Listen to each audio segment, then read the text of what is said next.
Goeiemôre. Dit is Sondag 31 Mei 2026.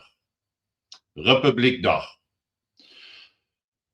Ek het dit net gevoel 'n gevoel hier op my hart gekry dat ek vandag ietsie moet gee vir julle oor 31 Mei.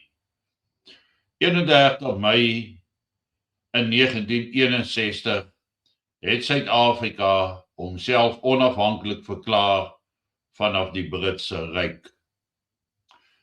Dit was die eerste werklike groot stap na totale onafhanklikheid en 'n voorspoedige Suid-Afrika. En sedertdien het ons gesien hoe Suid-Afrika gegroei, ontwikkel het, die sterkste weermag in Afrika gekry het, funksionele stede, netjies, skoon, hoogstaande onderwys vir kinders, poskantore, staatsinstellings wat effektief gefunksioneer het en gewerk het. Met die eerste fees, Republiekfees wat gehou was, saamtrek voor daar by die Voortrekker Monument in, ek dink 1966, 5-jarige bestaan van die Republiek van Suid-Afrika, was my pa een van die trotse ryers op sy perd as deel van 'n kommando wat deelgeneem het aan daardie parade. En hoe trots was hy nie om deel te wees van hierdie parade nie. En met hoeveel trots ons terugkyk na die hoeveelheid mense, die orde, die funksionaliteit, die grootte van hierdie 5-jarige herdenkinge van die bestaan van die Republiek van Suid-Afrika. Alles het gewerk, iets om op trots te wees. 'n trotse dag in ons geskiedenis, maar ook 'n hartseer dag deur die feit dat dit vandag nie eens meer 'n openbare vakansiedag is nie. Dat dit 'n dag is wat vandag in die hedendaagse tye totaal en al geïgnoreer word. Soos nog 'n stukkie van ons geskiedenis uitgevee word en vervang word met 'n valse geskiedenis. Dieselfde mense wat eens trots daar was met die stigting van die Republiek van Suid-Afrika in 1961, was later deel van die leiergroep wat ons uitverkoop het en 'n einde gebring het aan ons Afrikaner trots, ons boere trots,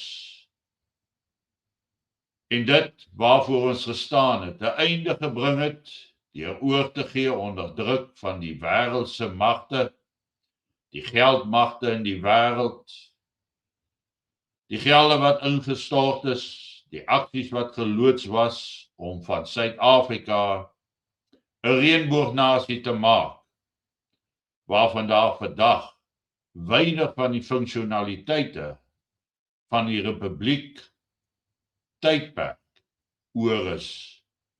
Hier is maar net 2 voorbeelde. Die poskantoor aan die linkerkant van daai foto, georganiseerde, geautomatiseerde stelsels wat effektief werk. Dit was nie nodig vir koerierdienste nie, die poskantore het dit alles hanteer, blitsig, snel, betroubaar. Teenoor die regterkant wat oorgebly het van die poskantoor vandag. En soos wat die mense wat hierdie video of hierdie klip saamgestel het, een groot gemors. Kyk aan die regterkant. Al die pakkies, briewe lê op hope. Die geautomatiseerde stelsels werk nie meer nie. Poskantore maak toe. Bestaan nie meer nie. 'n totale verval in Suid-Afrika, soos ons ook op hierdie volgende foto kan sien. Al voltooide geboue, paaie met gate in, vullis wat langs die pad opgaar, riool wat aan die ander kant uitloop, oor die pad stroom, en dit word aanvaar as die nuwe normaal, terwyl dit eintlik 'n skandvlek op ons land se naam is. 'n Skamvlek ook op ons name, omdat daar toegelaat was dat die regering in so 'n mate kon verval deur die oorgawe in 1994. Die oorgawe met die sterkste weermag in Afrika net eenvoudig oorgee onder wêrelddruk, oorgee omdat leiers meer belang gestel het in mammon, die geld, as in die toekoms van hulle kinders en kleinkinders. Baie mense lewe vandag onder die illusie van hoe sleg dit was in daardie jare, terwyl die werklikheid ver en wyd verskil van dit wat gesê word dit was en wat dit werklik was in daai tyd en hoe dit nou lyk in Suid-Afrika. Nou moet jy beplan jou roetes. Jy moet vooraf uitvind waar is die paaie deur protes en betogers toegemaak. Destyds sou die paaie nie baie lank toe wees nie, dan is dit oopgemaak en oopgehou deur 'n effektiewe polisiemag. Nou sien ons polisie wat so diep vervleg is in korrupsie, dat hulle pakkery by gemeenskapslede, dat die eens gevreesde polisiemag van Suid-Afrika daar nie eens nou 'n skaduweetjie van oorbly nie. Ek het vir jare Republiekdag met trots gevier, met trots gedeel met my familie, met trots kon terugdink aan wat ons gedoen het en wat ons bereik het, en vandag moet ek in skaamte toegee dat ons een sterk volk totaal en al verval het met die oorgawe in 1994. Maar die oorgawe het nie daar gestop nie, die oorgawe het gebly en dit het net toenemend het ons meer en meer afgegee, weggegee, toegegee, sodat daar van ons trots vandag niks oor is nie. Ons sal weer trots moet bou. Ons sal weer vir die wêreld moet wys wie ons is en wat ons is en wat ons kan bereik. Daardie uitdagings lê voor ons. Want in die asse van die vieringe van vandag, die vreugdevuure wat vandag brand, lê die asse van hulle selfvernietiging in die toekoms. En uit daai asse uit sal ons moet opstaan en herbou, trots herwin en weer wees wie ons behoort te wees, soos ons Skepper dit beoog het en dit beplan het. Hierdie gedagte dan net op hierdie Sondagoggend, 31 Mei 2026, Republiekdag.